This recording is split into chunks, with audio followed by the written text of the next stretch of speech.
Hi everyone, here we've got OPPO Reno4 Pro, and let me show you how to reset settings on this device. So here we have to tap on the settings and let's scroll until you'll find additional settings.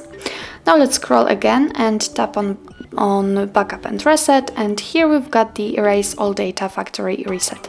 So let's tap on it, and here on the very first position we can tap on reset system settings only. So let's tap here, let's tap on reset system settings only again.